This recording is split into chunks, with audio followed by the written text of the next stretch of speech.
ہے اور اللہ کی طرف سے برکتوں کو لانے کا بہت بڑا ذریعہ ہے صدقہ۔ صدقے کا ایک فائدہ تو یہ ہو گیا، تزکیہ نفس ہوتا ہے۔ صدقے کا دوسرا فائدہ، اس کے ذریعے سے اللہ مال میں بڑھوتری کرتے ہیں۔ ہر ایک انسان کی خواہش ہے میرا مال بڑھ جائے، میرے مال میں کثرت ہو جائے، میری پیداوار میں اضافہ ہو جائے۔ تو اللہ تبارک و تعالی قرآن پاک میں ارشاد فرماتے ہیں کہ اگر تم اللہ کے راستے میں صدقہ کرو گے تو اس صدقے سے اللہ تمہارے مال میں بڑھوتری کرے گا، اس سے تمہارے مال میں کمی نہیں ہوگی، اللہ تمہارے مال کو بڑھائے گا۔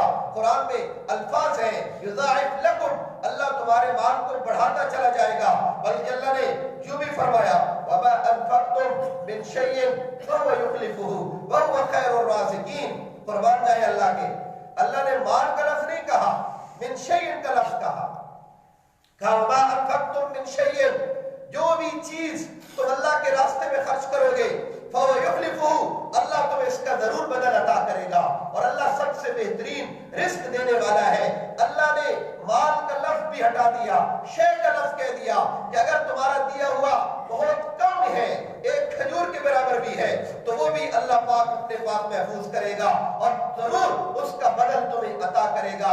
اللہ کسی کا مال اپنے پاس نہیں رکھتا، اللہ اس کو بڑھا چڑھا کر عطا کرتا ہے۔ اس لیے دوسری جگہ اللہ تعالیٰ نے اس بڑھوتری کی مقدار کو بیان فرمایا کہ تمہارا دیا ہوا اللہ کیسے کتنا بڑھاتا ہے، اس کی بڑھوتری کتنی ہوتی ہے۔ فرمایا مثل الذین ينفقون فی سبیل اللہ کمثل حبۃ انبتت سبع سنابل فی کل سنبلۃ مئۃ حبۃ۔ تم ایک دانے پر ایک دانہ بوتے ہو اور اس کے ذریعے سے تم 100 دانے وصول کرتے ہو اور 700 گنا تک چلا جاتا ہے۔ اللہ تبارک و تعالیٰ فرماتے ہیں اسی طریقے سے اللہ تمہارے ایک ایک عمل کو بڑھا کر 10 گنا، 100 گنا اور 700 گنا تک کرتا چلا جاتا ہے، کیونکہ اللہ تبارک و تعالیٰ اپنے بندوں پر مہربان ہے۔ یہ اللہ کا فضل اور اللہ کی رحمت ہے کہ ہمارا دیا ہوا مال جو ہم اللہ کے راستے میں دیتے ہیں، حالانکہ حقیقت میں وہ اللہ کا دیا ہوا ہے، لیکن اللہ کے قربان جائے جب ہم اللہ کو دیتے ہیں، اللہ کے راستے میں دیتے ہیں، تو اللہ تعالیٰ بطور قرض کے اس کو وصول کرتے ہیں، بطور قرض کے۔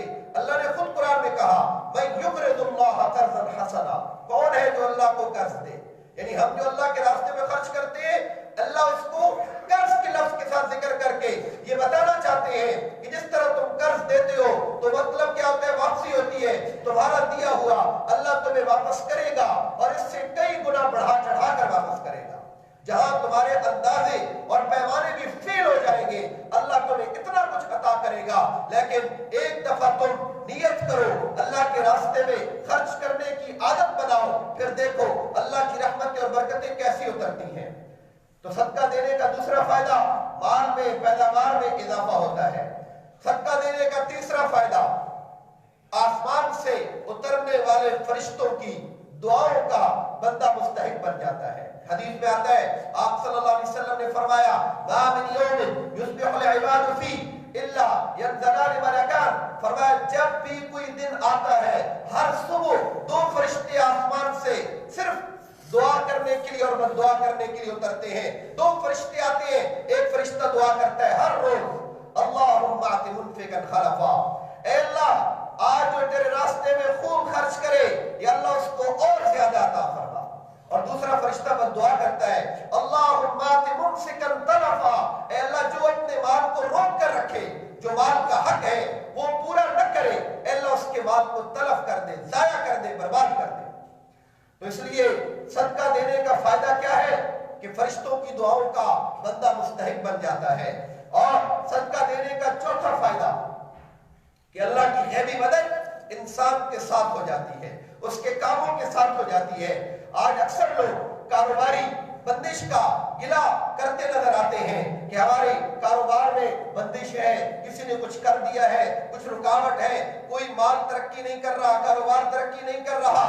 تو ان ساری رکاوٹوں سے نکلنے کا سب سے بڑا ذریعہ وہ صدقہ دینا ہے، اللہ کے راستے میں صدقہ دینا ہے۔